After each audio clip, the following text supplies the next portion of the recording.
नायक हो या दाता जन्मदाता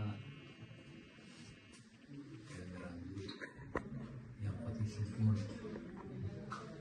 आप सभी में मेरा हार्दिक अभिनंदन, नमस्कार। यहाँ आकर मुझे लगता है जे गंगाराम जी से पहला बार हम लोग का भेंट हुआ था, वो केपी ओली जी आ रहे थे हेलीपैड हल के बाद, तो हमको देखे भेंटघाट हुआ, तो इन्होंने कहा कि आपसे तो मैं मिलना चाहता था और ये देखना चाहता था।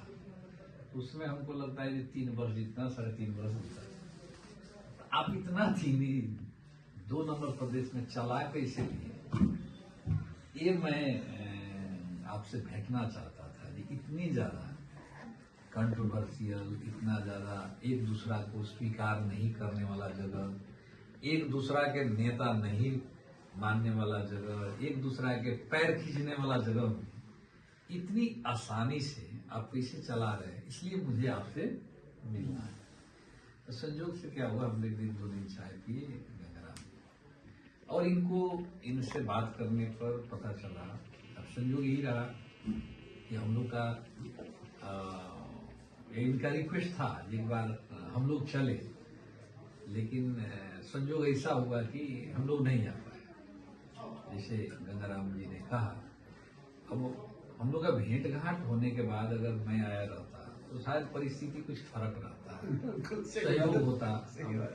जैसे उस सर ने कहा जी, वो डुमरिया का वो 50 बेड बनाने वाले मैं ही हूँ, कैबिनेट से निर्णय करके, लेकिन वो संचालन के लिए डॉक्टर चाहिए, इक्विपमेंट चाहिए, उसका बजट चाहिए, ये नहीं हो पाया बनाने के लिए। अब उसकी निरंतरता के लिए जो निरंतर आने वाला सरकार के दायित्व और जिम्मेवारी होता है, जो कैसे चलेगा।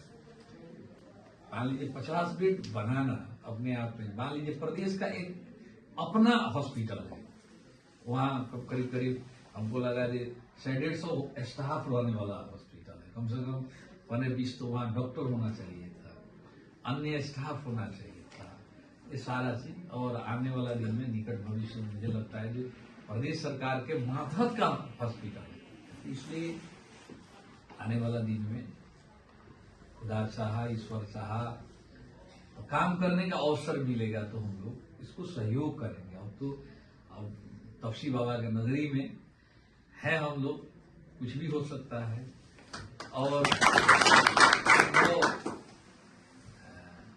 कोशिश करना अपना बस के बात होता है। और गंगाराम जी का जो अब मंदिर देखिए, वहाँ से जहाँ इनकी सब कुछ ज्ञान प्राप्त हुआ, आशीर्वाद प्राप्त हुआ, जहाँ से इनको कहिएगा एक साधारण व्यक्ति को इस मुकाम पर पहुंचाया तपसी बाबा, वो जगह पर भी हम लोग देखे इनकी काम की चर्चा। ये मान लीजिए सब कुछ है, लेकिन शायद इनकी प्रयास नहीं हुआ रहता तो ये कॉलेज नहीं बनता। तो ये गरीब बस्ती में, जो पिछड़ा बस्ती में, जहाँ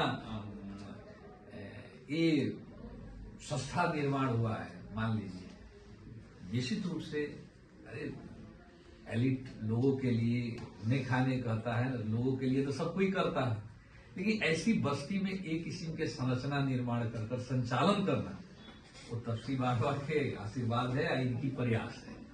और मुझे लगता है कि आने वाला दिन में एक कॉलेज आगाड़ी बढ़ेगा, तपसी बाबा का कृपा रहेगा तो आगाड़ी बढ़ेगा, और हम सबका इसमें सहयोग आने वाला दिन में रहेगा। अब रही बात की कुर्सी पर, चेयर पर रहेंगे, पद पर रहेंगे तो काम करने के लिए आसानी होती है। हम लोग मान लीजिए बाहर हो सकता है मेरे पार्टी का ही सरकार में सहभागिता होता है, तो मेरा प्रयास रहेगा हम लोग तो निरंतर सरकार में रहेंगे। मान लीजिए अभी 7 वर्ष के पीरियड में तो 6.5 वर्ष तो हम ही लोग, हमको नहीं लग रहा है जी 6 महीना से ज्यादा, 7 महीना तो होने लगा, ज्यादा से ज्यादा ये सरकार जाने की अवस्था में नहीं, 10 दिन जाए, 15 दिन जाए, ये लोग चला नहीं पाए। चलाना इस आसान नहीं होता है, आसान दूसरा का अस्तित्व आप नहीं स्वीकार कीजिएगा। स्टंटबाजी से सरकार नहीं चलती है, काम से चलती है, व्यवहार से चलती है। वो मुझे लगता है ये 3-3 यूनिवर्सिटी बनाने वाला हम ही लोग का प्रदेश है। अभी जाके एमबीबीएस का पढ़ाई जनकपुर में शुरू हुआ, मधेश स्वास्थ्य विज्ञान प्रतिष्ठान, मधेश विश्वविद्यालय, मधेश कृषि विश्वविद्यालय, 3-3 विश्वविद्यालय हमने बनाए। उतना ही नहीं, बेटी जन्मते ही 3 लाख के बीमा मैं जब था तो शुरू किया था। 3 लाख के बीमा, जैसे गंगाराम जी ने कहा 3 लाख के बीमा। और कोरोना 2 बरस के पीरियड में तो कुछ नहीं कर पाए। और कोरोना में तो आप जानते हैं जैसे बैठने की अवस्था तो नहीं थी, ठीक।